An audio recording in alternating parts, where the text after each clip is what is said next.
Okay, so I think we're going to get started. I'm going to call this meeting to order and thank you for everyone who was with us. Sorry, we were just a bit late getting going. We have public input up first. So if there's anyone who would like to speak in public input, you can raise your hand.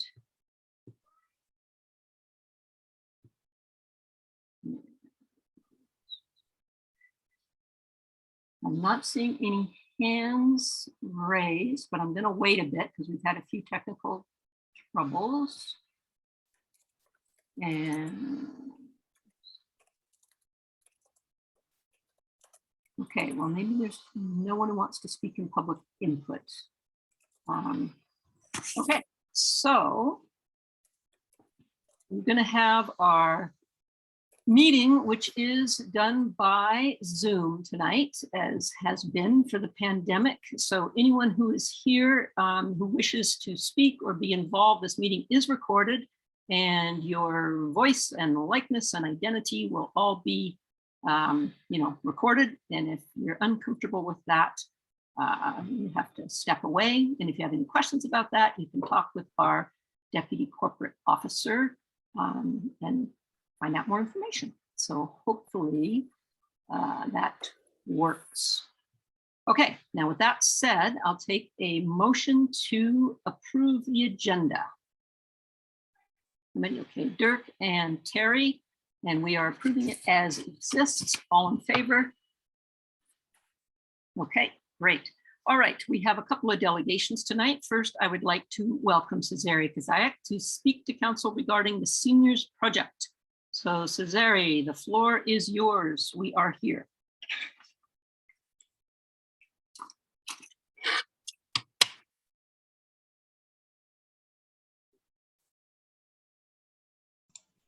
Hello, you hear me? Yes, now we can hear you. Thank you. Oh, okay. Hello. I'm not the best with the computer, but anyway. That's okay. You're here now. Okay. Okay, so we start the time. Okay, thank you. Thank you for giving me the opportunity to address council's concern surrounding senior housing proposal. Sorry for my English, my heavy accent, and for wrong pronunciation. Now I would like to answer each concern of the council to the best of my ability. First, my response to the City Council meeting on June 21st. Council Spooner said, quote, "There are different lands to build senior housing," unquote. My response, "Could you please be more specific where this land is?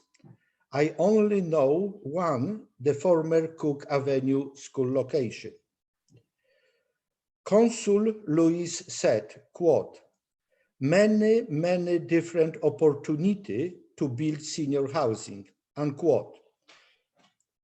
If Consul Luis know about so many opportunities to build senior housing, Consul should address the current needs of the community and take the opportunity to build senior housing. Consul Janice, quote, "Parking on city property," unquote. I think that Consul is confusing senior housing project with their MCON development, 37 units apartment plus new city hall, and project that does not have underground parking and all the residents cars, approximately 60 cars, plus 18 city hall staff cars, plus 5 visitors will be parking on the city property. Consul Bowman, quote, "The building is too big," unquote. Also, Consul Bowman quotation from the Rosslyn News, quote, "Rosslyn Consul support 97 units. This is the example of the professional development. We need this at Red and our community as well," unquote.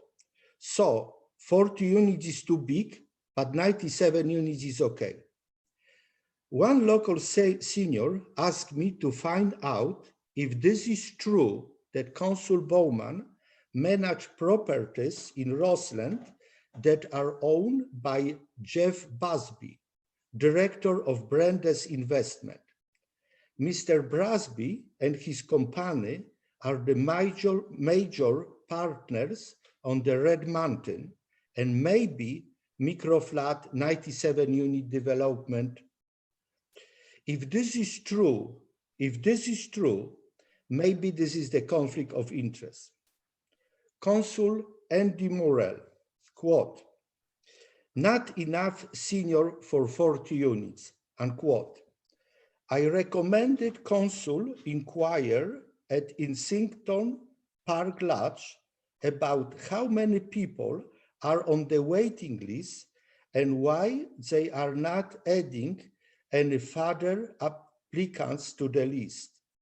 What I know from my presentations and my many meetings with Rosslyn seniors is that 40 units are not enough.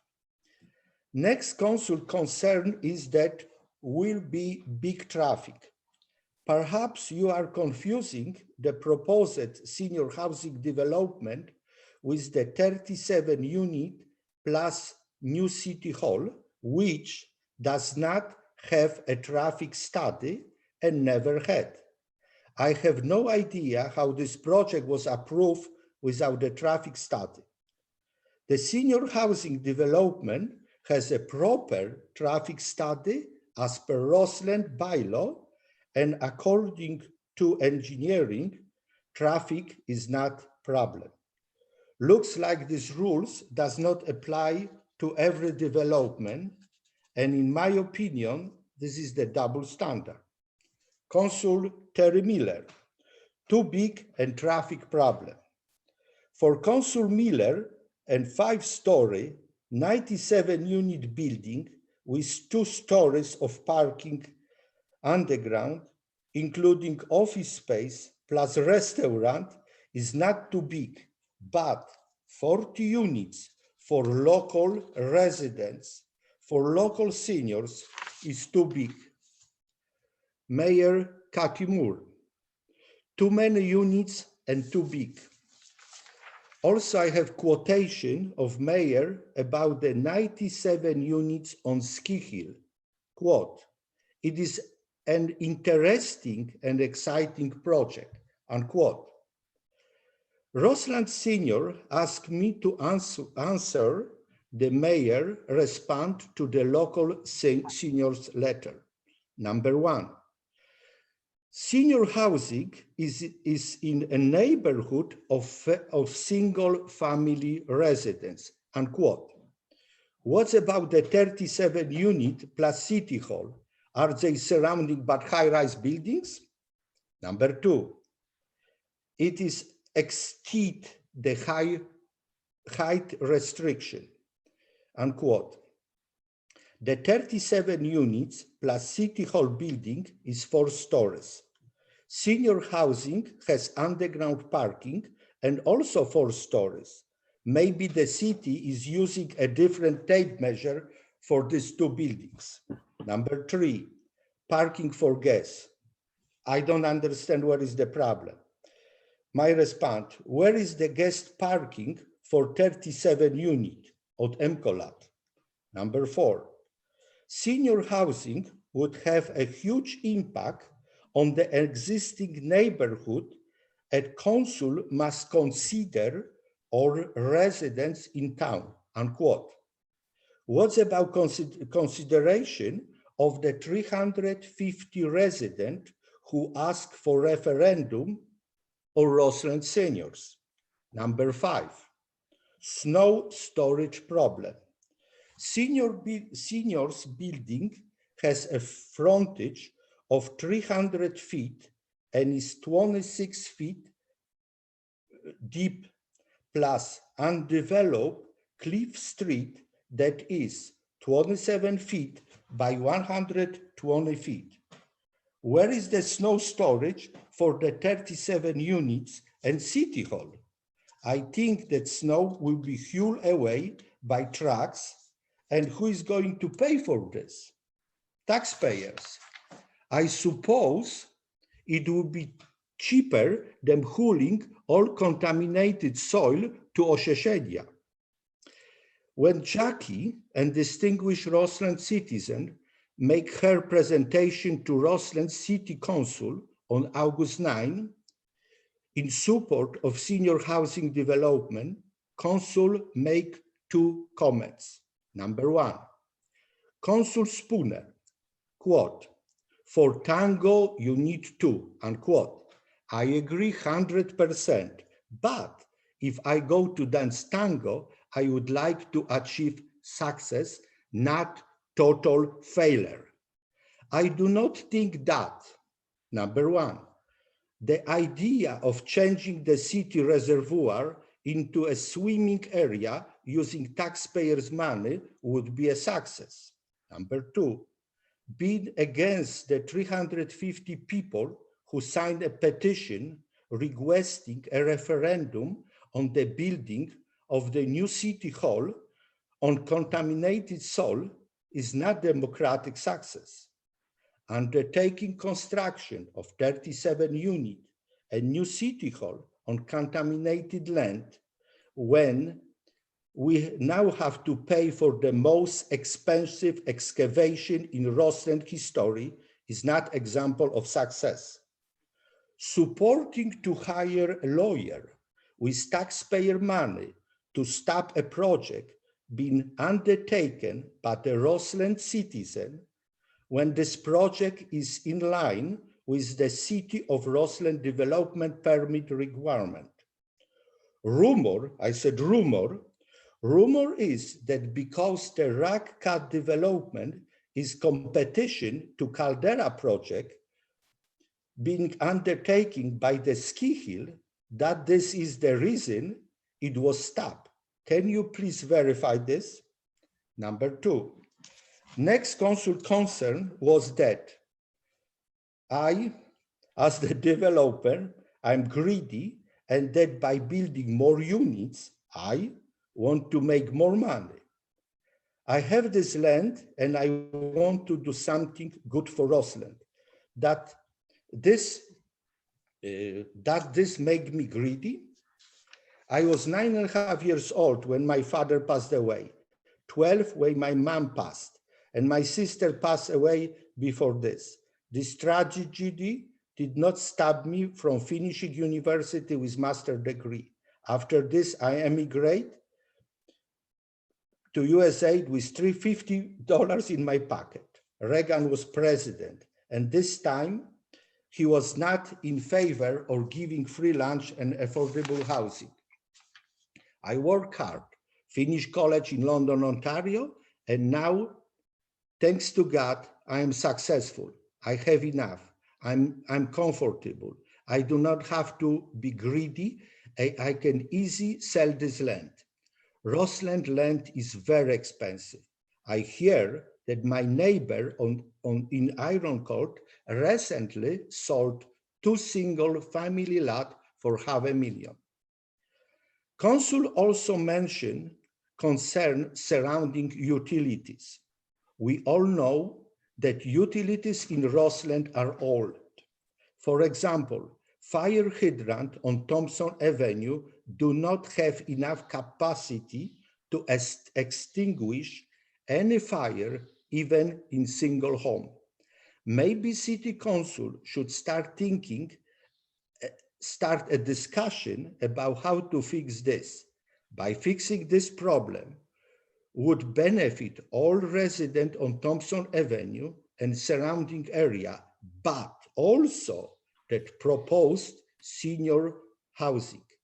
Seniors have paid taxes in Rosslyn for over 50 years and should see something returned on these taxes. Senior taxes instead are going to build a new city hall and 37 units that they themselves cannot rent. And on the top of this, land their taxes purchase was also given away for free. To build any building can be done two ways, right way or wrong way. Right way is Castegar proposal for 6-story to keep construction down. If somebody wants to see this article can be seen on the Rosslyn Ratepayers Association Facebook page. Wrong way, my opinion, is 37 units apartment building a new city hall. Perhaps Rosslyn seniors should take this case to court and let a judge decide it if we have a double standard and the conflict of interest in Rosslyn Council. Thank you. Thank you, Cesare. You know, you've brought up a lot of points and a lot of questions, and I would request that you send us that document and we'll answer your questions as best we can. You also have a lot of misstatements of facts and a lot of apples and oranges, so it's hard to parse through it all. But we appreciate your concerns. So please send that to us and we will get you answers. Okay, thank you. Thank you. Okay, next up, we have another delegation. This is St. Andrew's United Church. Carol Hobbs de Rosa would like to speak to us. So Carol, when you are available, we will hear your presentation. And we did get your document, so thank you for that.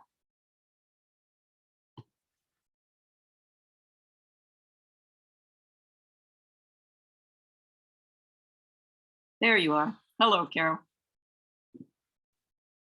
Go ahead when you are ready.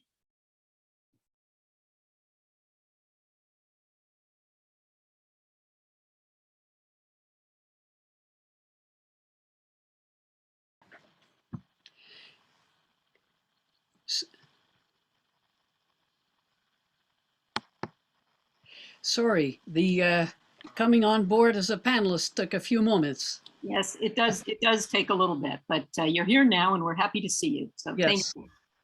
Okay, I'm going to share my screen to make my presentation. Boy, the response really is slow out here.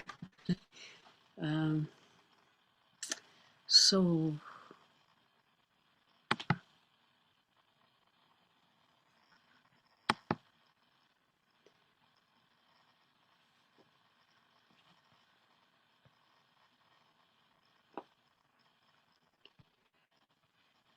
now, can you see my screen here?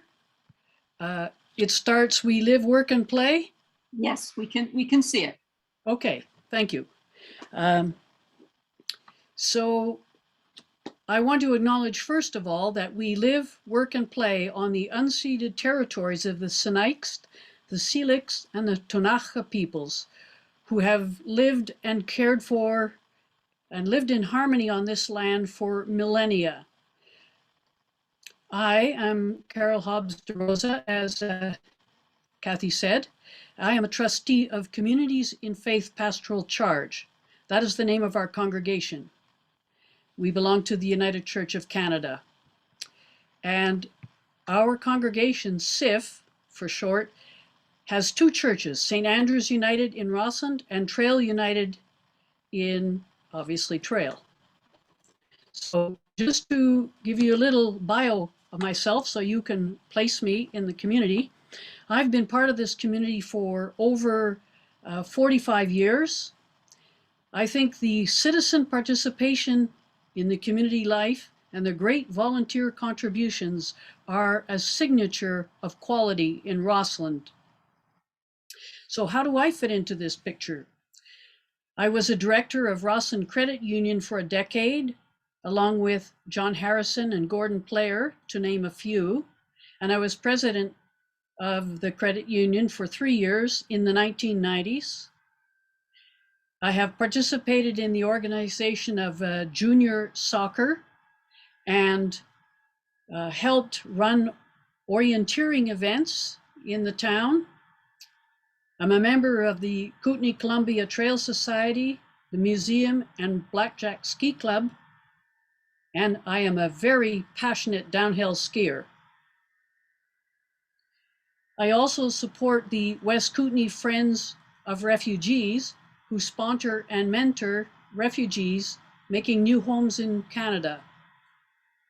And I am very passionate about reconciliation between our First Nations and settlers people, to the extent that in 2019, I took a course at Selkirk College on Indigenous perspectives, which changes one's perspective and understanding.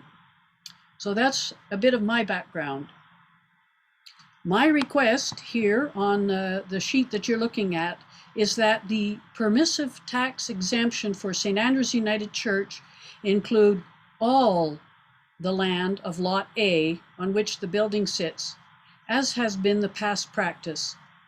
And I hope that the same consideration will be given to Sacred Heart Roman Catholic Church.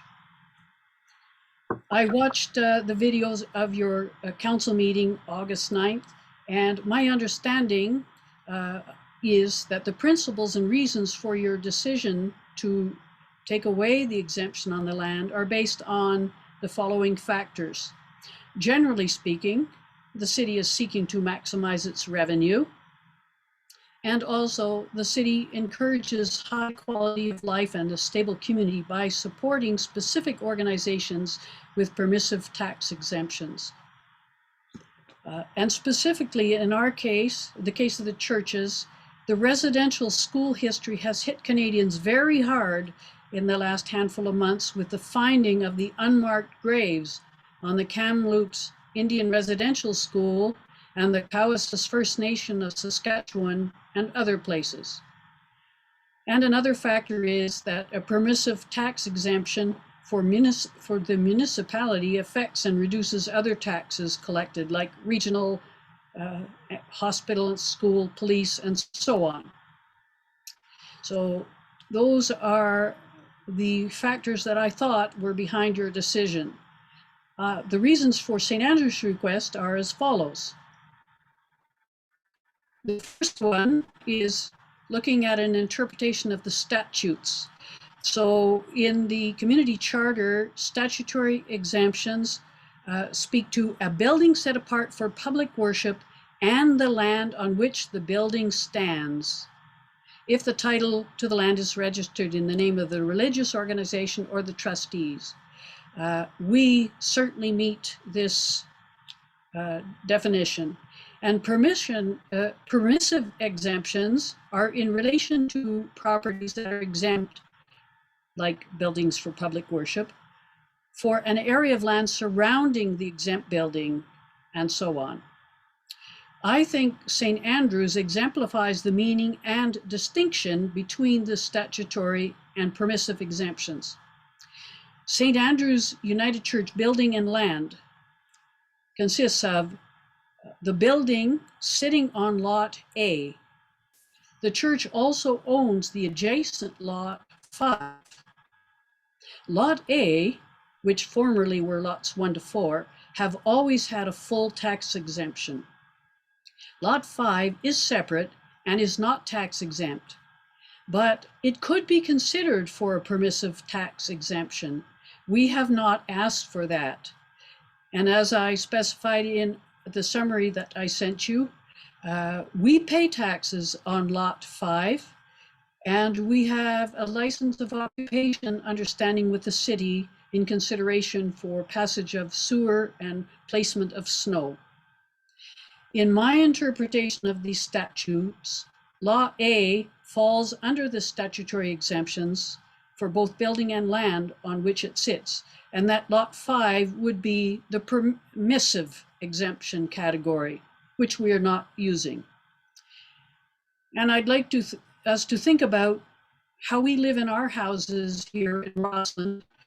Most of us live in houses, not apartments, and we consider the land surrounding our houses to be part of our home and part of our daily living. So that's the first reason. Then there are several other reasons. Church members already pay municipal and related taxes, hospital, regional police, etc., on their residences. Our churches also contribute to the wellness and stability of Rosslyn, to the spiritual, the mental health, the social, and communal aspects of our community. Churches promote volunteer engagement in the wider community. For example, many volunteers at the thrift shop are members of our churches. I was surprised when I heard that the permissive exemption was removed from the thrift shop. I do not volunteer there, but I know many who do. I know that several contribute 20 or more hours a week, many weeks a year. They contribute thousands of dollars worth of work effort each year for the benefit of our community, for funds for the hospital, savings in recycling, and care for the earth through waste reduction. When some of the funds they generate are diverted from the goal to taxes, it's discouraging. Our congregation, Communities of Faith, runs primarily on the efforts of volunteers. Thousands of hours of volunteer effort each year. We run 2 food banks, one in Trail and one in Fruitvale, and 1 thrift shop in Fruitvale. We work with community organizations to improve affordable housing and to reduce homelessness.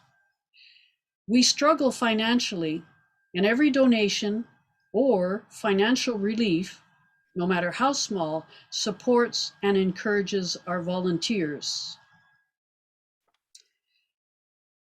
Some other reasons. Our goals for St. Andrew's here in Rosslyn are to provide a place for spiritual practice, and we mean more than just St. Andrew's United congregation. We have ideas of improving access for spiritual practice to others in the community and other faiths even. And we want to provide good facilities for the whole community to use for meetings and events. And we have, or we will have when we're finished, a great sanctuary for use. Seven Summit Center for Learning has been using our building for educational purposes for 4 years, and they currently have up to 4 more under lease. They, by the way, during COVID, used our lawns to considerable benefit in the spring during COVID for their studies. We work very cooperatively in sharing the building and in renting to other parties for meetings and special events. We are now wrapping up the first phase of a building rehabilitation project, which was funded by Built Heritage CPT Trust grants. We have concrete foundations and walls supporting the sanctuary, a level floor, accessible to all people, handicapped or otherwise, with flexible use for space for concerts, public presentations, life events like weddings and funerals, and spiritual practices. We do have to do another phase of work to complete the upgrades and be able to use the sanctuary again. And our last area of reason is that I, like many Canadians, am heartbroken at the discovery of the unmarked graves of Indigenous children at residential schools. But sadly, I was not surprised. The residential school situation is a tragedy. However, it's a consequence of our entire settler society as a culture, and not of the churches alone.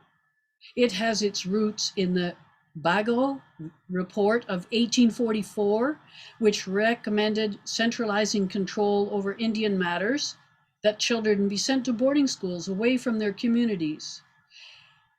Egerton Ryerson, a Canadian educator and Methodist minister, set up the education system in Ontario by creating school boards, standardizing textbooks, and making education free in the province. Upper Canada then. In 1847, he was asked to prepare a report for the Department of Indian Affairs on design for a Canadian Indian residential school. Well, it wasn't acted on for more than 50 more years. Long after his death, that report was adopted. And the British North America Act, our Constitution of 1867, gave the federal government jurisdiction over Indians and Indian land reserves. And the Indian Act passed by our federal government in 1876 effectively treated First Nation people like wards of the state. And for our First Nations are still constrained by this act and the various changes that have been made. This is part of our whole settler society. When we come to the United Church, the church as a whole is very committed to reconciliation with our First Nations people.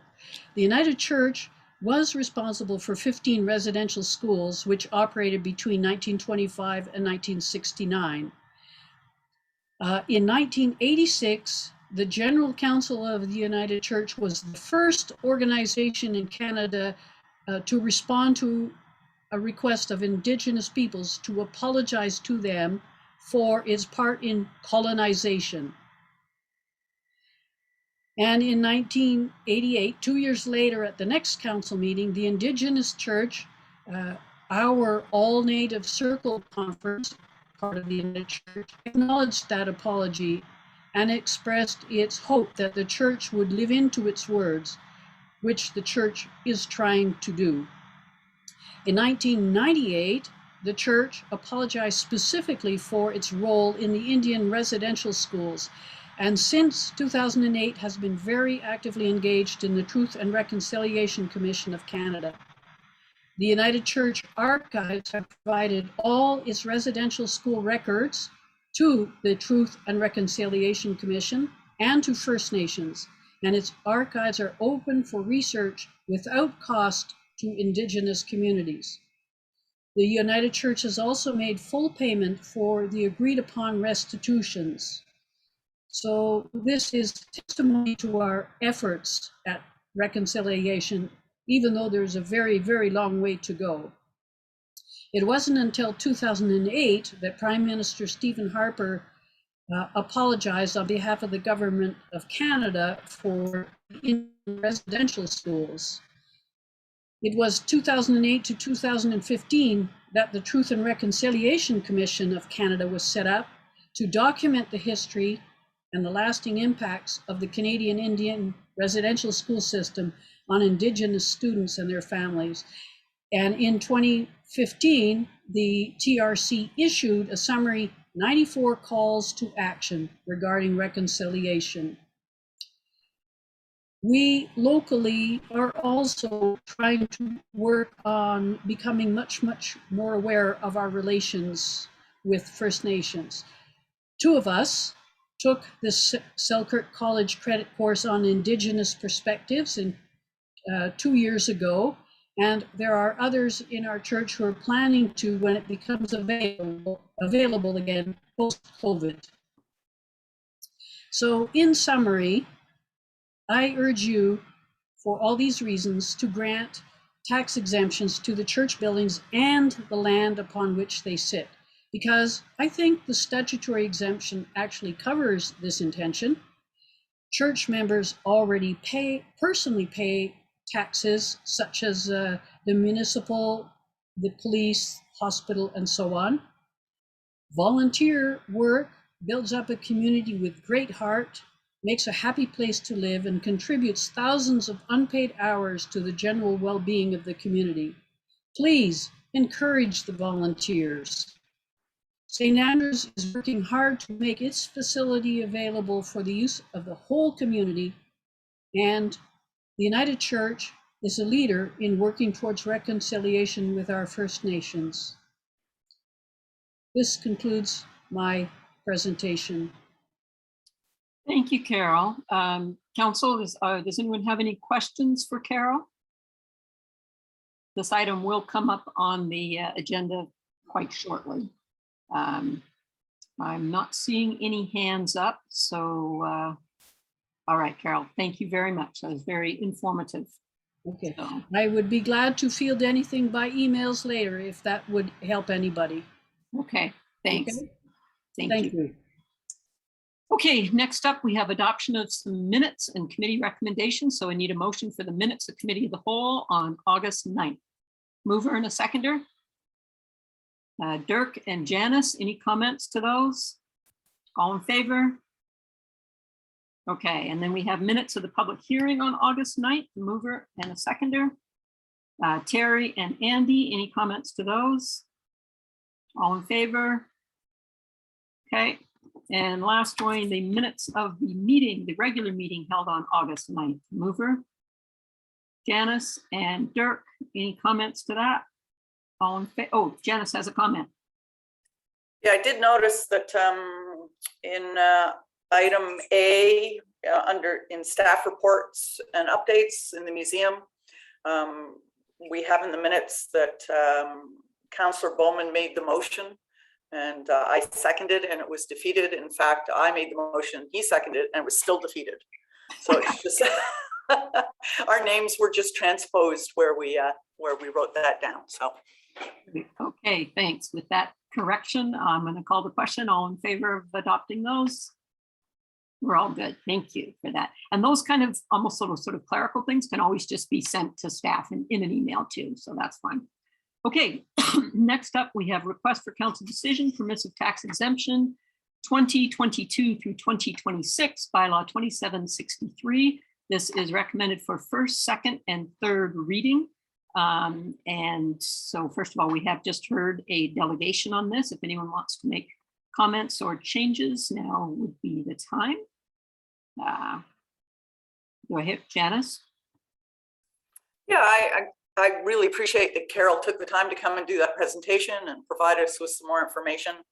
I hope that she doesn't feel that that our consideration of this takes away from the effort that the United Church is putting into being more relatable to the community and providing services. As your email back and forth today, clarifying with our CFO, the amount that we're talking about isn't very big. Less than $200 municipally, approximately $400 in total. However, I do think that, well, Carol makes the excellent point that her members of her church already pay taxes. The number of members of her church are quite low and things do change over time. And part of supporting the whole community, although it's not a large amount of tax dollars, I think that, that it helps the United Church to support the whole community by paying that very minimal amount of taxes, whether they are people who use their facility or not. It takes some of the burden off the rest of the community, while not restricting them from doing the good work that they're doing. And they are doing very good work. I have similar feelings about the, she did bring up the thrift store. I feel the same way about the thrift store. They do great work, but we need to support our community first. That really is our job, is to look after our community. Okay, so let me get a mover and a seconder. Sorry, I went to discussion before I got the mover and seconder. Stuart is the mover. Who's the seconder? Janice is the seconder. Any other comments? We have Stuart. Yeah, I don't think we adequately addressed the issue of Golden City Manor. We put that out for some staff opinion, and we got some information back. From my perspective, their process for assessing the low income status of their residents is entirely inadequate. You know, it seems some sort of vague reviewing of a few months' bank statements rather than anything that actually would substantiate the income status. And then they have no process for assessing assets. I don't presume to know the status of all the different residents there, but I do know some of them have other homes and have substantial assets. And I just don't think I can support an organisation that doesn't have an established process, a process consistent with other organisations that ensure that residents are actually deserving of a tax exemption. And if they were to move towards meeting those requirements, I'd be happy to consider that, but they don't have it now, and I had trouble supporting it as is. I'm just looking at the list. Did it? Oh, yes, it is there. Okay, you're right. Okay, I thought it was not included in this one, but yes, I see it. It is there. Okay, so are you? I'd like to make a motion that the Golden City Manor be removed from this list until they can satisfy some demonstrate that they're actually people are deserving of a tax exemption. I don't have any basis for establishing that right now. Okay, so this is, you're suggesting an amendment. Do we have a seconder on the amendment to strike Golden City until they give us more proof of their process? Seconder, okay, Andy seconds. Andy, do you want to comment further? Yeah, I think I'm under the circumstances, and I'm agreeing with Stuart here that it looks like their process hasn't passed the city scrutiny, certainly, and I'm not sure, you know, we're in a position to be able to call it one way or the other. So I would agree that for the time being, that they be struck from the list, and that there was an effort. If I remember in an email, it was said that they were hoping to get more scrutiny, and I appreciate that for the future. But that means they'll be able to be reviewed for next year. Okay, Dirk, you have your hand up.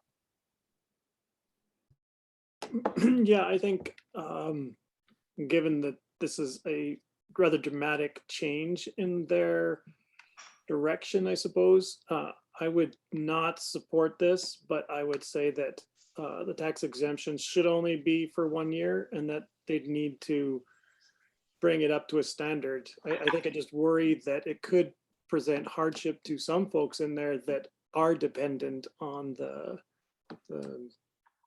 financial gains from the tax break.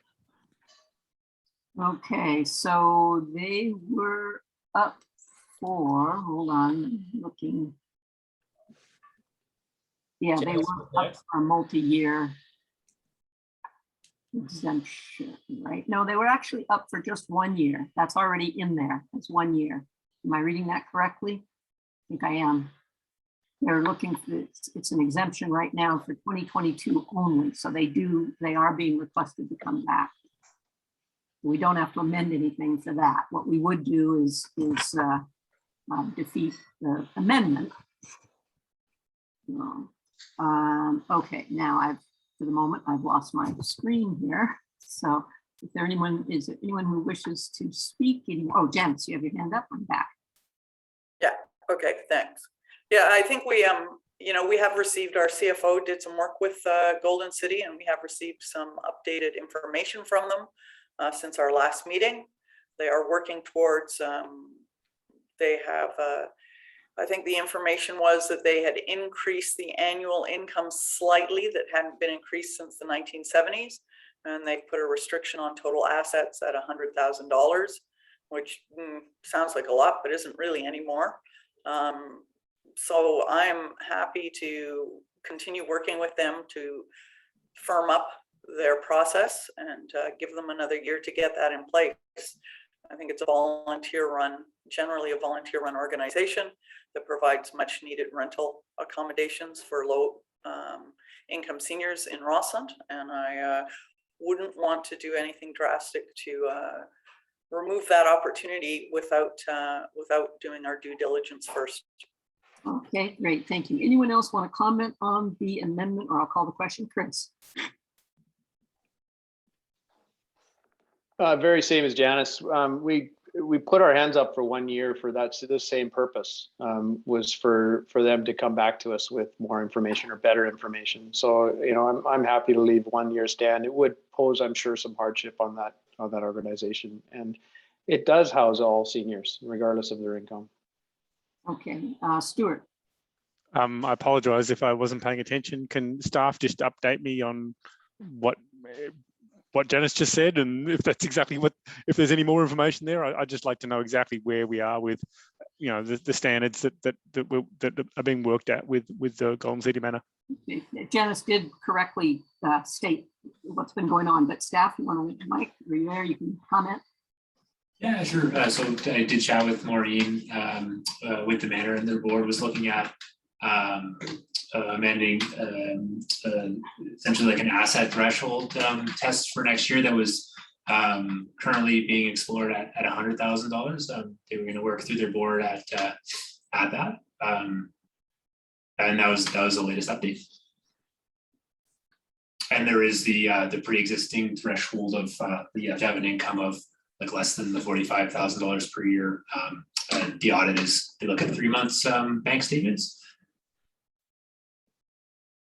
Right, so I think if they're working on it and they understand our concerns, perhaps they can tighten that up before it comes back if we do defeat this amendment. Anybody else want to comment on this before I call the question on the amendment? Okay, all in favor of the amendment, which is to deny them? Okay, and opposed to the amendment? Okay, amendment is defeated. Now back to the main question. Thanks for bringing it up, Stuart. That's great.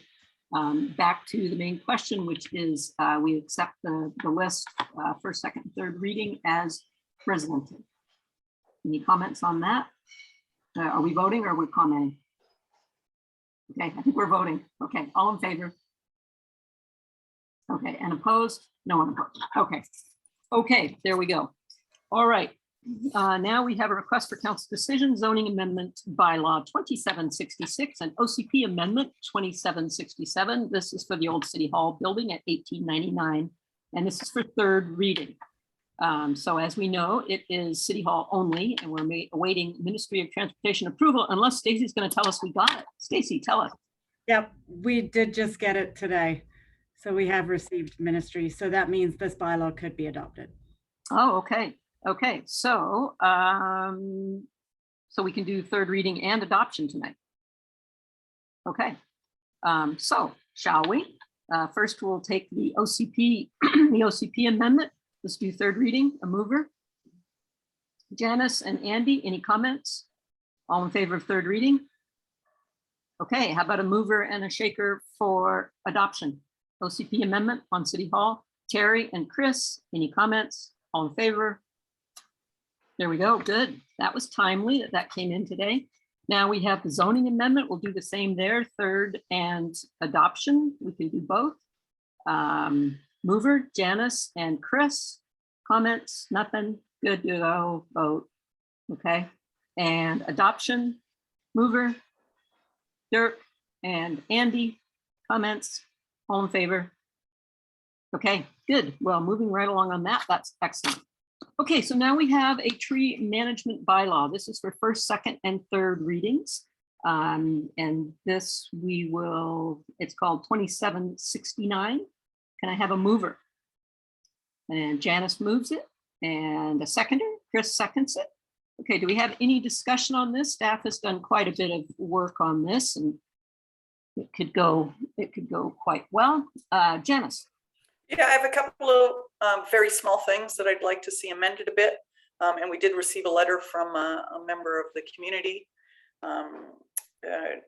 The lot size that does not require a permit is sort of a common, I think it's about a 60 by 100 or 50 by 130 lot.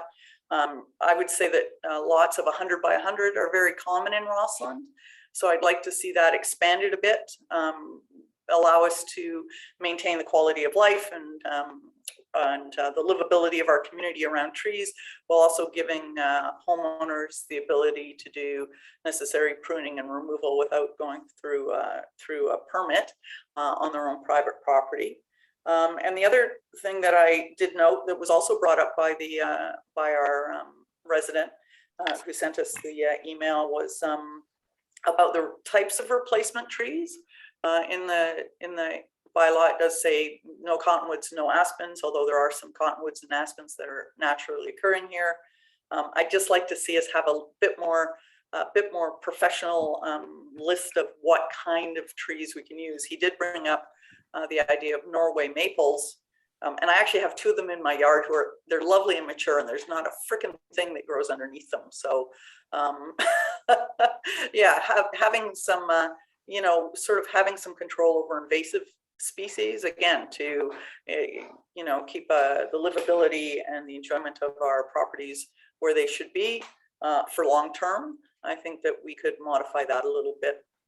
Well, perhaps we could go forward with our 3 readings tonight and then make those changes farther down the line. Perhaps staff could consult with Don Mortimer of FireSmart, for instance. Yeah, I'd be happy to have staff come back after we sort of get the ball rolling and bring some other recommendations around those 2 things. Okay, can I get a comment from staff on that idea? Would that be acceptable? Yeah, I was just gonna say you can you could give first reading to this bylaw and then make these small amendments right now if you want, before giving it second and then third reading. Like it would be just a change in the parcel size. It was set at 600 meters because that was based on the old bylaw. And then you could remove under replacement trees the specification of the poplar and the cottonwood, and then at a later date when more research is done, we could add specific trees. So that could be done now between first and second reading, or later on if you want to too, but bear in mind you can't make any changes after third reading without going back to first reading again. Right. Okay, I'm going to call on I was thinking if we went to third reading, then at least we've got it, you know, going forward, and then it gives you time to consult with you know, Fire Smart and make some changes. We could change the lot size tonight and still do third reading, could we not? Yes. Okay. So yeah, so simpler is better. Dirk? Yeah, I read that one, and rather than changing the lot size, could we just make the percentage the same? Because it strikes me that, you know, 5% of a 5.5 hectare lot is less than 10% of a 5 hectare lot. So it doesn't make sense to have the two different percentages and then have it skip as you hit a threshold. Just keep it the same percentage. Stacy, do you have a comment on that? And then I'll go to Janice. Yeah, that's more in a different place. That is, the percentage is a different place than what Janice is talking about. So Janice's reference was to land that is exempted under the bylaw, meaning they don't need a permit if they cut down a tree. And that's the 600 square meters, or essentially a 60 by 100-ish lot. The referral that you're making about the percentage is when we are looking at larger parcels and wanting to issue a permit. So they're two different things. Yes, they could be changed, but yeah. So probably what we need to do now is look at Janice's proposed amendment, which is just changing the lot size, and we can address that, and then we could move on to something else. Janice, did you want to speak? Sorry, it takes me a minute to get the mute off.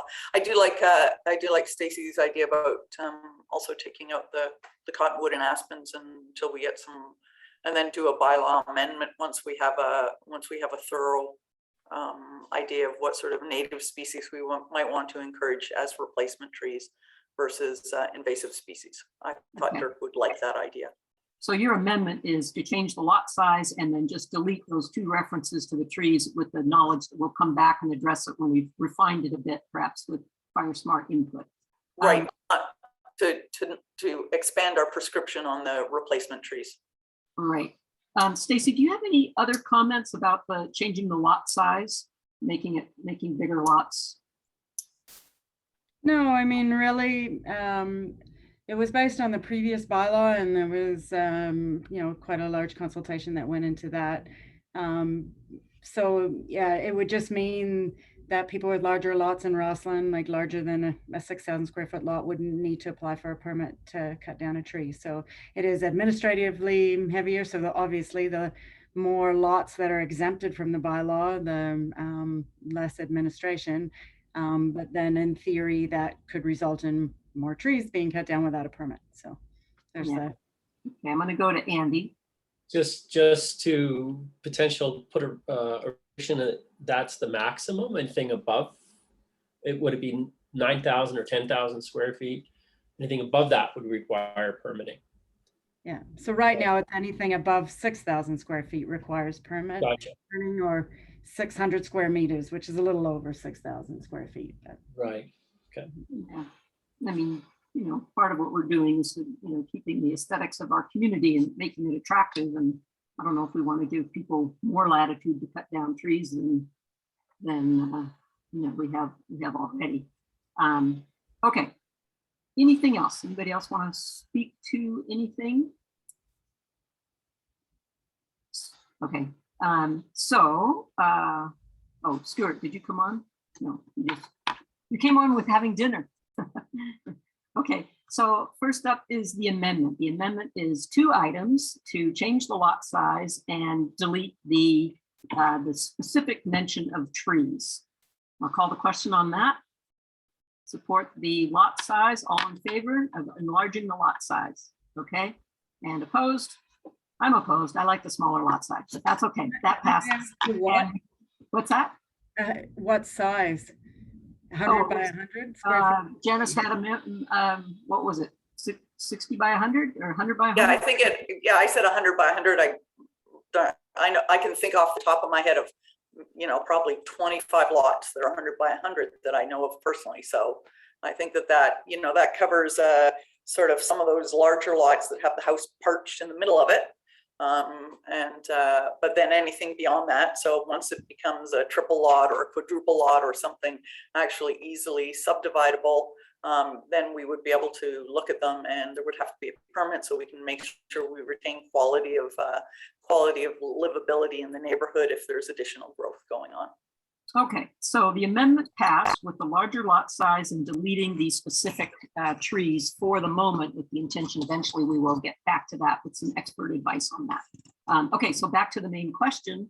The main question is first, second, and third reading on the bylaw as amended, as we just passed. Any further discussion on that? All in favor? All right, thank you, peoples. Now we are, I can turn the page on to, let's see. Okay, request for council decision, subdivision referral. This is a referral from the regional district. This is for 4700 Man Road. And the staff recommendation is that we have no concerns with this application for a conventional subdivision at 4700 Man Road. Do I have a mover? Okay, we've got Terry and we've got Chris. Terry, comments? No comments, looks good. Okay, and Chris, you were the seconder. All good. Other comments? Okay, so I just had a question. I think I know the answer, but just want to hear from staff. So Deschamps Road won't be impacted by this because that's still a right-of-way used by Blackjack and the city to get out. And so there won't be any development on that. And then also, are they guaranteed that they would continue to have the access off Man Road and not use Deschamps Road for their access? They're not guaranteed right now, but we could add it to their application or their referral. Because right now Deschamps Road is a dedicated road right of way. So it's not an access easement or anything like that. It's a dedicated road. So right. I would like to add that in because that has an impact on Blackjack. It also has an impact on, hikers going out there, all times of year. So if we could add that, will someone second that? Andy will second it. Okay, any discussion on that little amendment? None. All in favor of that addition? Okay, no one opposed. Okay, thank you, Stacy. That would be nice. And then back to the main question. We are going to send it with one tiny concern. No, not no concerns. All in favor? Okay, thanks. Good. All right, we have, okay, this was the information report from staff about reducing council size. And this came up before to a previous council. But I'm just curious if council has comments. This was for information, but we could actually make a motion on it if we wish. So Stuart and then Dirk. Yeah, I've been on a lot of boards over the years, and these questions of increasing or decreasing the board size are often considered. And every time I've looked at it, and sometimes I've been the one who's had to do the research, I always base it on what gets the best quality of decision making. I don't think the financial implications are actually that significant for our community. I think it's you know, what's going to give us the best quality of decision making. And everything that I've ever looked at says that 7 is the perfect number. So Okay. I'm status quo all the way. Okay. Dirk and then Janice. I think I agree with Stu. It is hard to remember more than 7 names for me as well, so 7 seems good.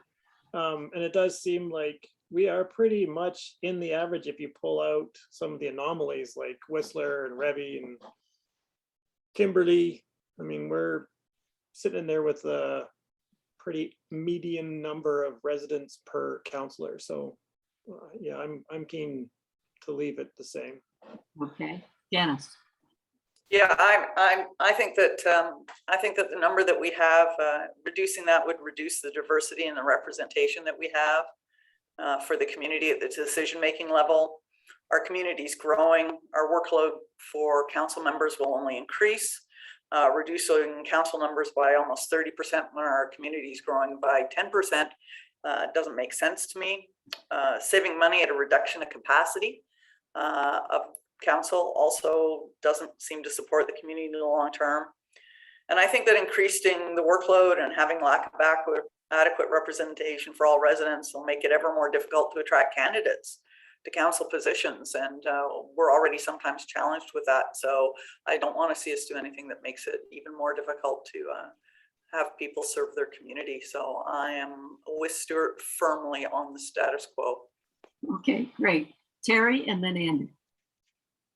In my limited time, thanks. In my limited time here, I find again, the diversity of thought here and that number seems to be a good mix. So I'm very pleased with the idea of 7 counselors and would be unhappy with if I was imagining myself on a council of 5. And I think the pressures, the increased pressure there and lack of diversity and lack of numbers would be a problem. So I like 7. Okay, Andy.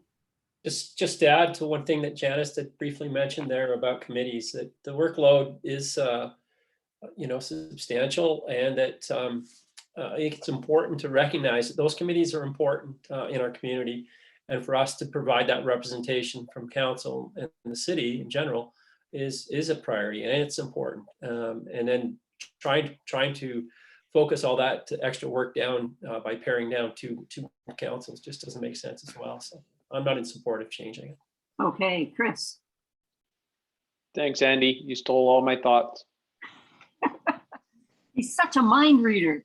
Exactly. Okay. I mean, our committees are lean at best, and I think having us all engaged on them the best we can, I think we'd be limited with less.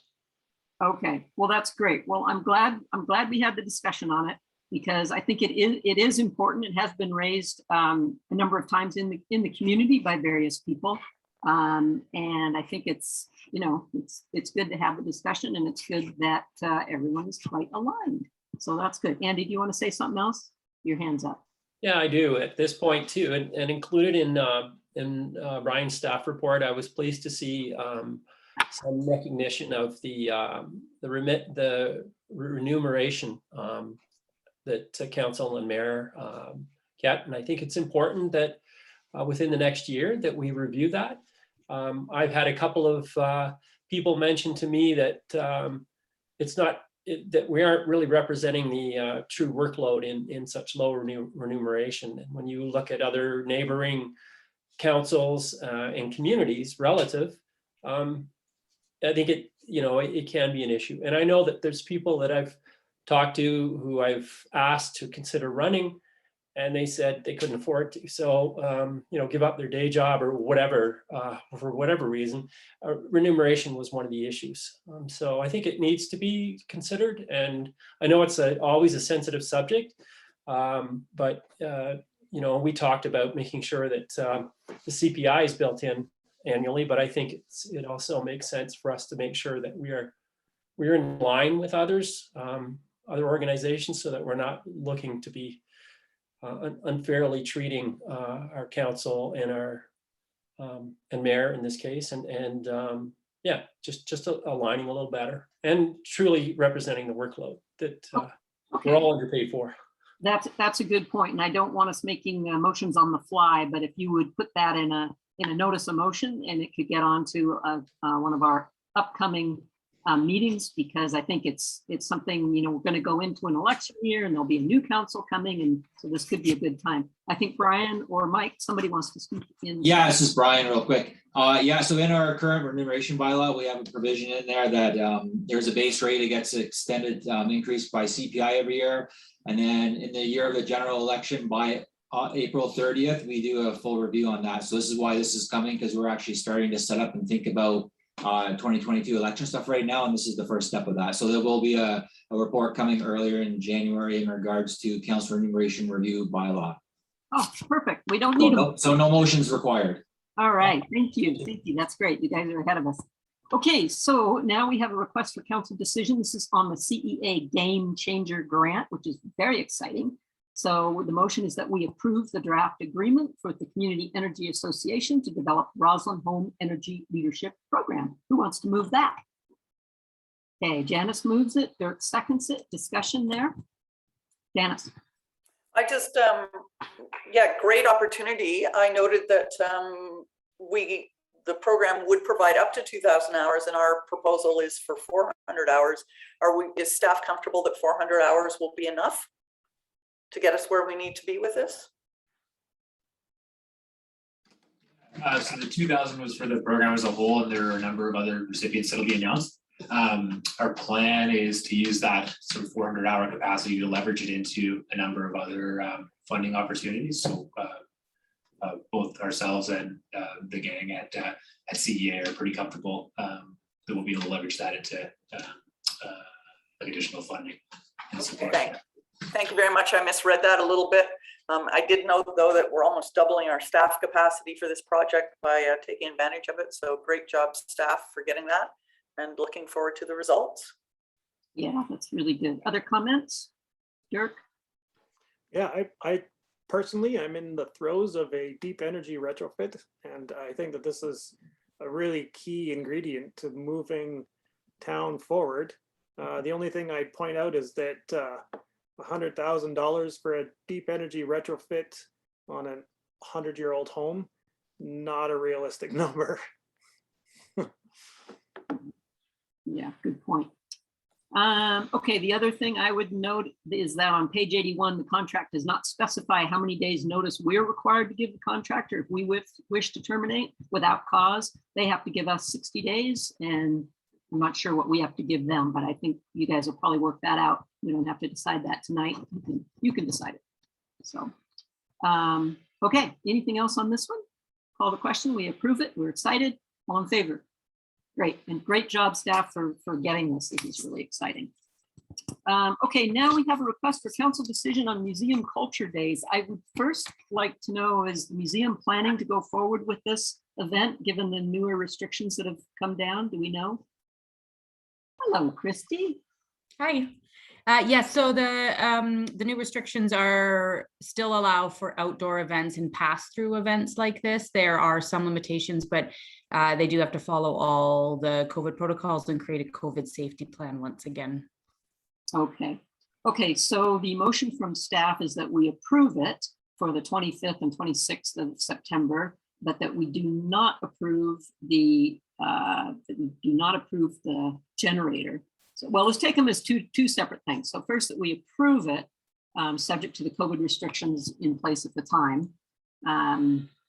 Mover, Dirk, and Andy, any discussion? All in favor? Okay, Tara, you in favor? Yeah, okay, didn't see your hand. Okay, and then the next is that a motion that we do not approve the use of the city generator for the event. Is there a mover for that? Stuart and Dirk, comments? Stuart, muted. I thought staff's explanation was pretty clear, and I'd also rather them work out how to get an extension cord rather than running a gas-powered generator for the event. Just seems common sense if they can do it that way. Yeah, they can do it that way and not have a tripping hazard. Let's see, Dirk, you were the seconder? Yeah, I agree with Stuart, and I think honestly, unless the generator is right beside the tents, they're gonna need extension cords anyways. So the tripping hazard is just from one location to another, and we don't need that many GHGs, and I do not like going to places like that and listening to a generator, so can't imagine they would either.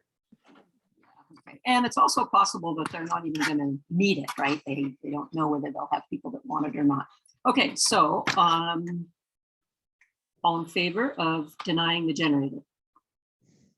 Okay, good.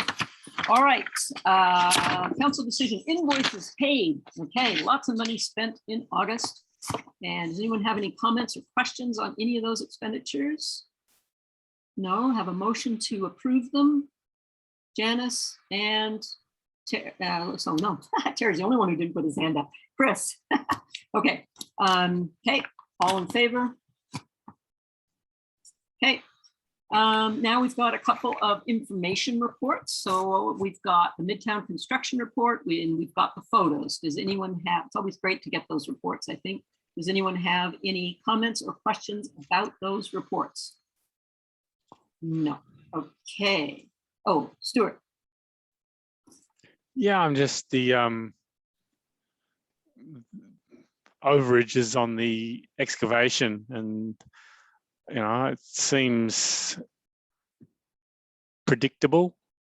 You know, the geotechnical investigations were obviously not done to a standard whereby this was properly estimated. I mean, it's, you know, it's, I'm pleased that it seems within the contingency, although that hasn't been confirmed yet, but it's still a lot of money.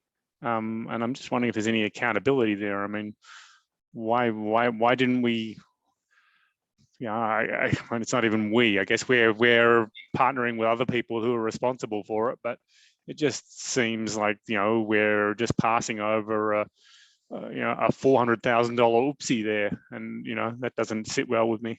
Well, I don't think it's exactly an oopsie, and I'll let staff chime in on this. It was that it is an uncertain, it's the most uncertain part of the project, which is why the contingency was put in to such a robust amount, because it was anticipated that this would be an issue. So staff wants to chime in on that with anything, that would be great.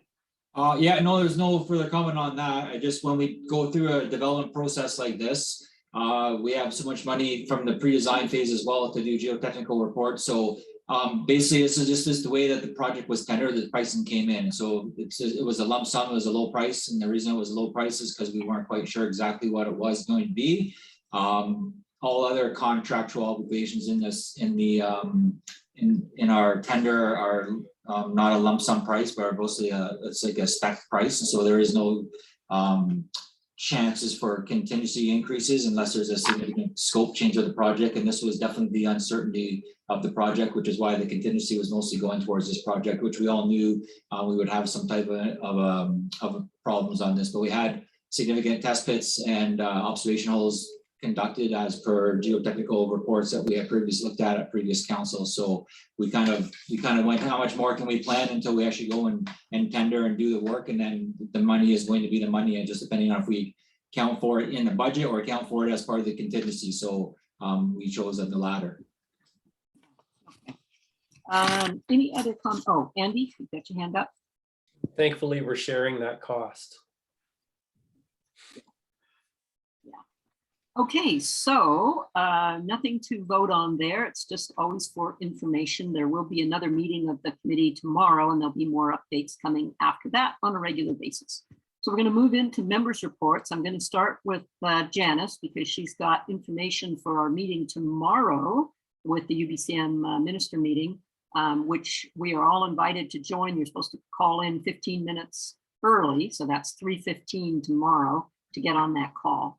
And Janice, I'm going to turn it over to you to talk about, and I'd be perfectly happy if you lead the discussion tomorrow with the minister, as this is your baby. Oh, you're muted. Sorry, I opened another screen. I got all excited about talking about it, and then I couldn't unmute myself. This is actually the EDTF's baby. They've done a great job. I did send a draft in for the agenda because I thought it was important that the public understand what we're working on, what we're advocating for on their behalf. I've been very happy with very amazed actually with the amount of cooperation I've gotten from all groups that I've talked to. Unfortunately, the school board and the Family Action Network did not get back to me with additional information. So I have made a slight modification. I've made some slight modifications to the information document.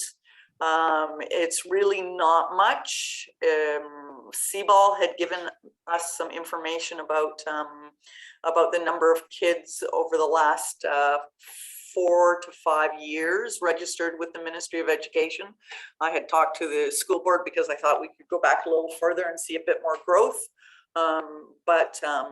You know, there's certainly an average of 200 children per year, which indicates that while children are growing out of that age group, they're being replaced by even more kids. So yeah, for instance, the situation where I think it was last year where we had 3 kindergarten school classes and we had to chase down an extra teacher. Yeah, it's not a one-time blip. It's at least a 5 to 10 year growth. So yeah, so other than that, the information isn't different. What I can do is I will send the document around to council when we're done here for any comments to come back. The EDTF has also received it, and I've gotten a few comments back from them where I've made changes. Where I've made changes, I've put them in red, or I've crossed out things I took out so that you can easily see. And yeah, I'm hoping for you know, our ask isn't really huge. It's really for guidance and assistance to get the ball rolling from the ministry and to be on their radar. So I'm looking forward to a pretty simple and collaborative meeting with them tomorrow. We're really not asking for a lot. We're just asking for help. Yeah, so I'm looking forward to that. A couple of things, other issues. I did attend 2 Rosslyn Midtown project meetings, so got the updates, which of course are contained in our agendas now, and 2 EDTF meetings, which were fairly sparsely attended over the summer.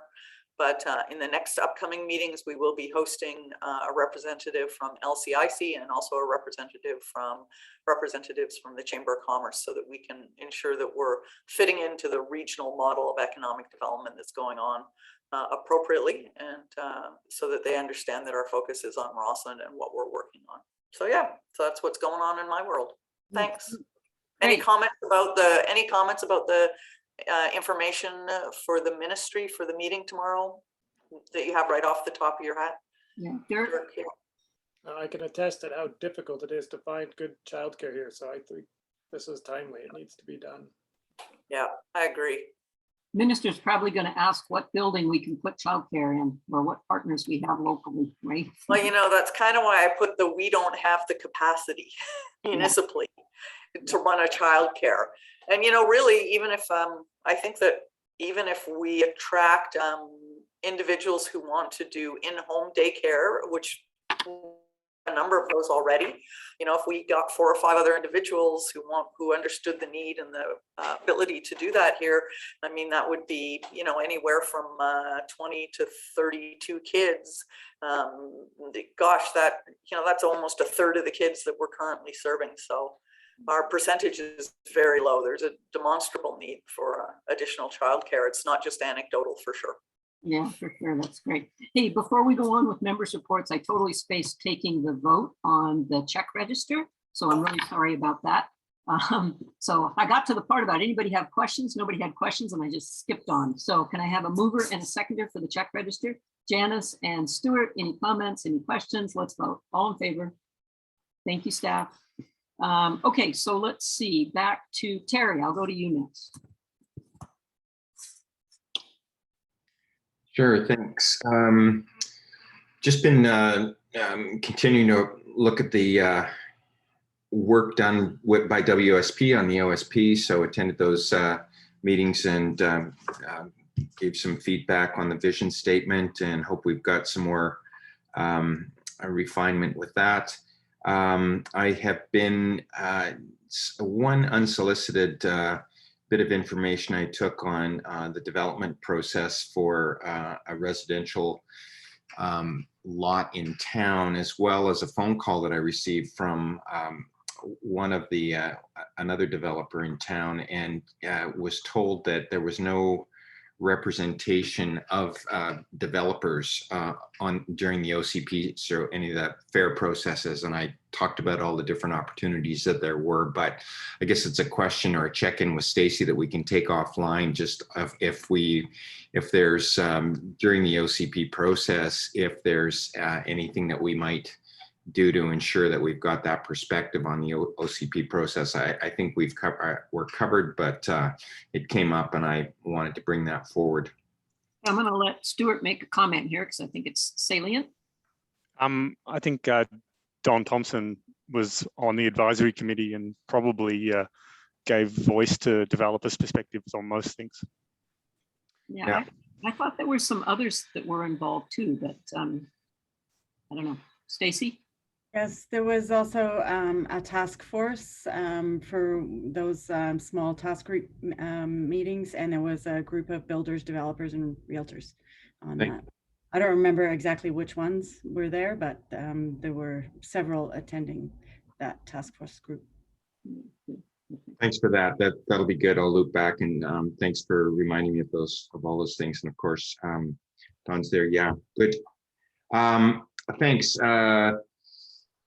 And while I've got Stacy here, we've talked about looking at the design review panel processes, and it's a piece of work that we're committed. I had a good chat with Stacy about it the other day, so just know that we're taking the design review panel and hopefully going through and just getting clarity on role and function and parameters and scope and what we're doing there. So that's on the books.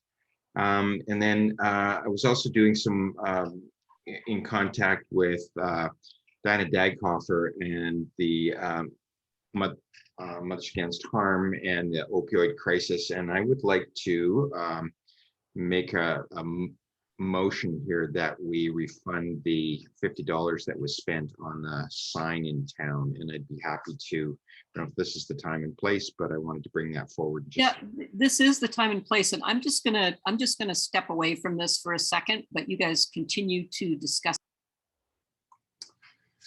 Yeah, I know there's so just to continue. Yeah, I know there's guidelines about causes and the use of signage, but I would like to still open it for discussion to see if there's an appetite in council here to refund the $50 fee on that. I'd happy to hear from staff as well. Can I chime in and second that? I don't know who's chairing right now, but yeah, I support that. I think that they're doing some excellent work. It is a local, one of our many concurrent crises right now, and anything the city could do to offset some of their costs, very, very modest costs, I'd like to do that.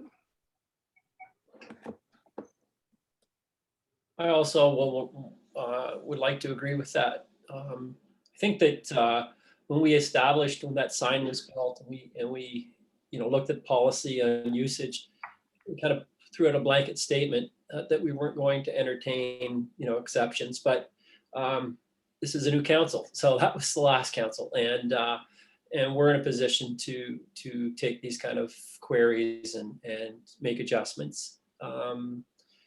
It might be considered an exception, but then I think we're also responsible to consider exceptions, and I'm okay with that in this case. I'm okay with this as well, for those reasons, as well as the fact that this is larger than just our community. It's not like somebody's putting a garage sale up on the sign. I think this hits so hard to provincially, nationally. It goes larger than that. So I think for something like this, an exception can be made. I was just going to say I can certainly support this for all the reasons that have been mentioned. I know that Diana had some frustration with the process, but she also sent us an email the Thursday before the Monday that she wanted it to start. So, the process, we just don't roll that quickly. It's, I think that, and you know, there is only one day that we recognize the opioid crisis a year, so it couldn't have been a surprise. So I'm happy to support this, but certainly a learning lesson for all of our groups that while we're happy to support them, they need to give us the tools to support them properly by giving us a heads up on a timely basis. And I've been there too, so you know, this isn't a personal thing, and I've gapped out on dates as well. So, but it certainly being on this side of the desk, being able to do good things is easier if you've got more lead time. Thanks, Janice. Stu, did you see the note in the chat that you're the acting mayor as Kathy steps away? Yeah, I just wanted to confirm that. And then secondly, I just also wanted to confirm that that this policy is actually scheduled for review at our next regular meeting. So any type of direction that council will give us at this time, we will formally put that into a document and get it onto the next agenda. Okay, well, as acting mayor, I guess I'll call the question. Thanks for coming, Stu. All in favor? All in favor? Hold on, does Christy want to say something? I just wanted to clarify, you guys spoke to the use of the sign, but just to clarify, the motion is to waive the 50 fee. The use of the sign will be the motion made at the 20th, on the 20th. Right. Right? Yeah. Okay. Yeah, this is for a waiver of the fee. Perfect. Right. So we'll be able to be in a position to entertain the usage of the sign on the upcoming review. Yeah. And Brian, he needs something specific there from this meeting, or it's just going to come with a staff report and we're going to be in a position to. Well, you know what, I mean, we're going to be talking about it at the next meeting, so we'll present anything that council would like to see in that. They can send to staff and we'll try to incorporate it into a draft policy for review and consideration and discussion at the next meeting. So anything you feel you'd like to see in that policy to give us a little bit of a lead time from a staff perspective would be great.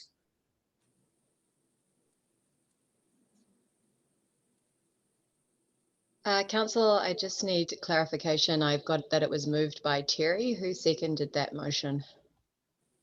Dirk, thank you.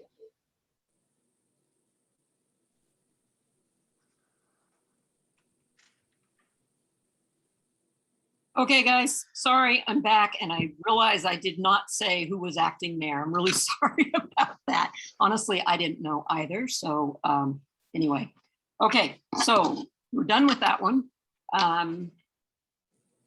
There we go. So back to members' reports. Terry, anything else? Well done, thank you. Okay, Dirk, you're up. Yeah, I don't really have anything. If anybody has any renovation questions, they can feel free to ask me. But other than that, a little bit of OCP talk, as Terry already pointed out, and that's about it for me. Okay, Stuart. Yeah, I've been on holidays mostly, but I just wanted to bring up the wildlife situation at the moment. My neighborhood feels like a safari park at the moment. I've got bears and grizzlies and coyotes just running around. You know, I mean, obviously a lot of this is just to do with the dry season we're having, but you know, any walk around my neighborhood is, you know, I'm just shaking my head at all the laden fruit trees that are unpicked. And I'm just wondering if we're doing anything or what we should be thinking about the fact that we're not doing anything about all these treats that are drawing the bears into town. Yeah, I'm going to let Dirk respond to that because there's been some communication with Ann DeMood, and the SC is sort of involved.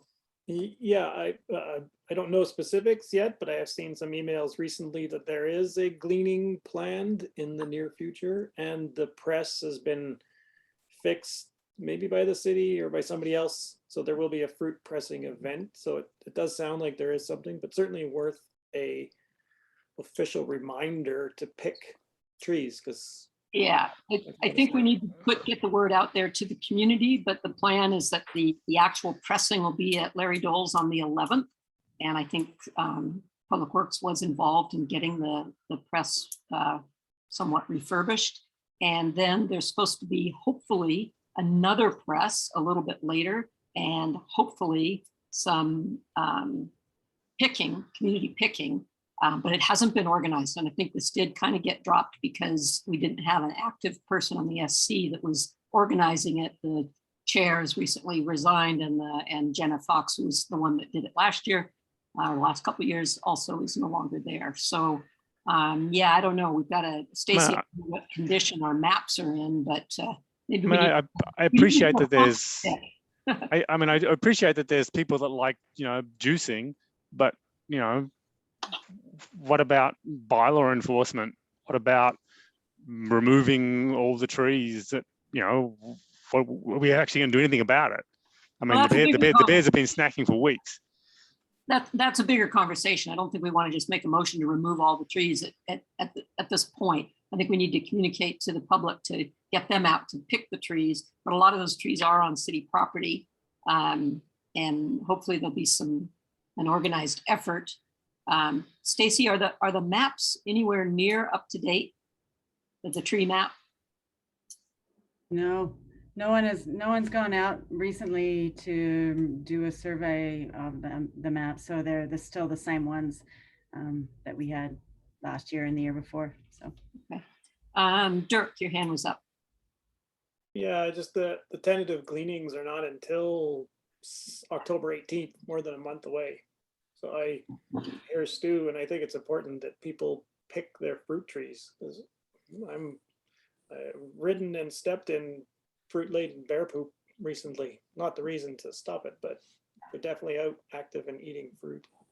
Okay, so maybe staff can put together some kind of a public announcement to get on our various channels, and maybe all of us can put it out on our various channels too, to just ask for the public's help in picking, because we really are having a wildlife problem. Yeah, I mean, if we're going to actually do this, I mean, we don't have to. It doesn't seem like people care about it because they're not picking their trees. But if we actually did care about trying to keep the bears out of town, I mean, there's many things we would, much more interventionist things we would do. I don't know if there's any appetite for that, or even support in the community. But, I think there needs to be a conversation about this, because it's just we're just dropping the ball here if we actually think we're managing bears. Right. Well, that's absolutely true. And that was one of the things I was going to ask in my members report was, when can we expect the Bear Smart Community Plan to come back to us? Because I know, I believe staff was working on that with Wild Safe BC, and it was supposed to come back to us shortly. And hopefully we'll start to see some action on that for sure. I don't know if staff has a response to that, because I was going to ask it in my members report. I just think that Cynthia was waiting to get information from Wild Safe, and we have not received anything yet, but they're looking at doing a preliminary assessment, which is a low-level documentation about a move forward process, and with some numbers in regards to that the council could look at to go and approve here. So we should be getting that anytime, but I can't confirm or deny when that will be. Okay, well, maybe we need to nudge them a bit. We've been nudging them quite significantly for the last little while. Okay, great, thanks. Let's see, Andy, did you have your hand up? I did, but it got kind of covered. I think that now that we have a full-time bylaw officer, it would be good to remind people that we have this bylaw in place. And it sounds like there's lots of people in their own private property with trees that aren't getting picked, and that's bylaw stuff. So hopefully we can encourage folks. And I must say, the bears are eating unripe fruit right now. They don't care. And so we're caught a little off guard, I would say, as a community. Usually the gleaning process usually happens mid-September. The juice pressing and stuff, kind of coincides with that. It's a couple of weeks early. These bears are hungry, and there's a lot of them. I counted 5 in the yard yesterday when I came home, when I arrived from Ontario, and during about a 2-hour period, 5 different bears came through. I was like, wow, it's crazy. Sure. Yeah. Can we invite people? I mean, are they allowed to just pop onto city land and pick trees? I would imagine they are, but it's their trees. Sure, they're public trees, right? We could get people to go cover. It's just the problem is sometimes, like I was doing the picking one year and I went to pick on a city tree and a person came out of their house, was like, hey, I picked that tree, I picked that tree. And I'm like, well, okay, then pick it, you know? So there are some people that get a little protective of their city tree, but yeah, I mean, we gotta, I think we need to, as a group, we need to get the word out. In fact, maybe we should have a council picking session, you know, someday soon. Okay, Stu, anything else? And thank you for bringing that up. That's all I got for now. Okay, Andy, how about you? So a couple of August meetings, a board meeting that I was able to attend last week remotely, literally. And thanks to Janice, who was willing to pinch hit for me, and I was able to do this one. But information, and I'm sorry it's been kind of a crazy couple of weeks, so I don't have a written report. But there are some news coming out, just announced recently that the federal and provincial governments have come through with a $46 million contribution officially towards our 15 to 20 year planned project of the upgrades to the water treatment plant down at Juanita. So a huge announcement for our area. Yes, unfortunately, the project has inflated to a $62 million budget, which means the shortfall is what 3-member communities, Rosslyn, Warfield, and Trail, will have to make up.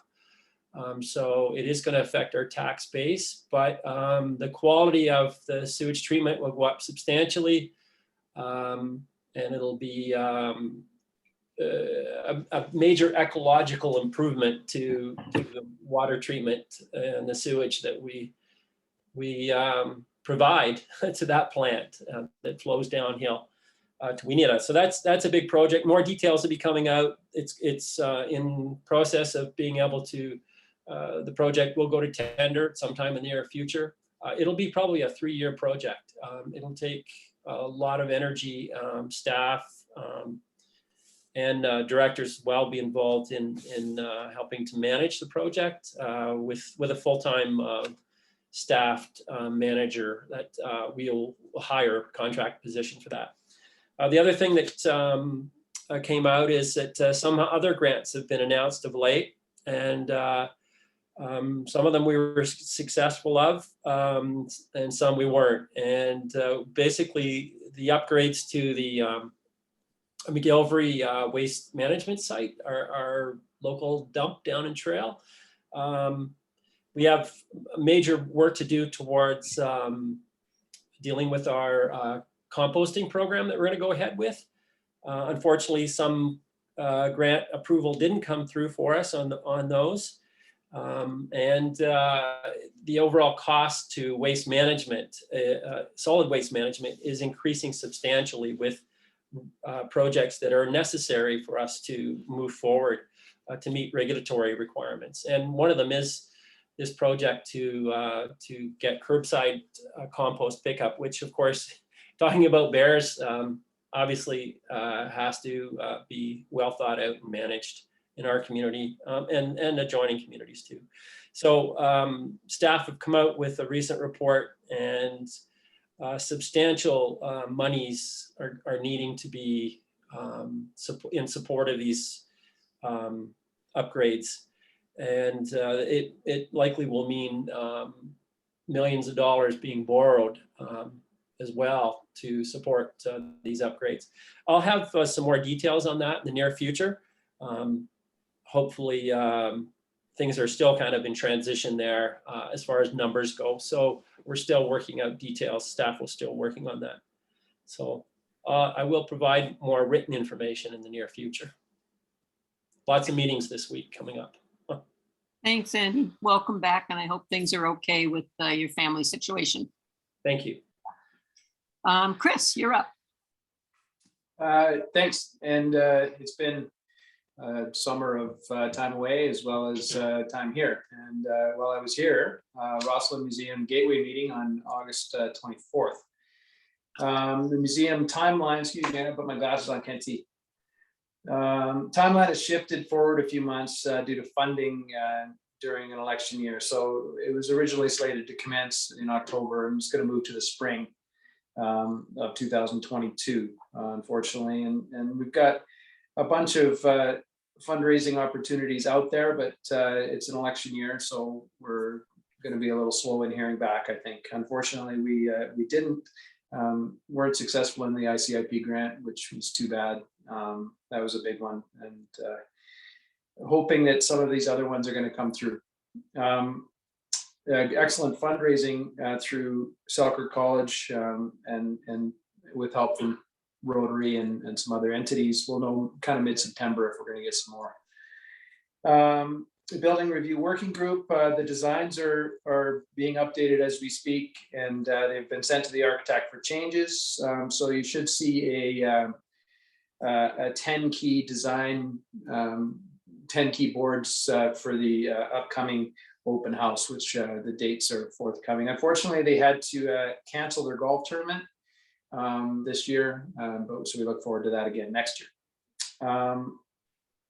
And that is all that I had for the time that I was here. Thank you. Okay, great. I have a couple things. Due to fires and evacuations, the IHA regular every 2-week meeting about vaccine updates has been canceled. There's only one of them.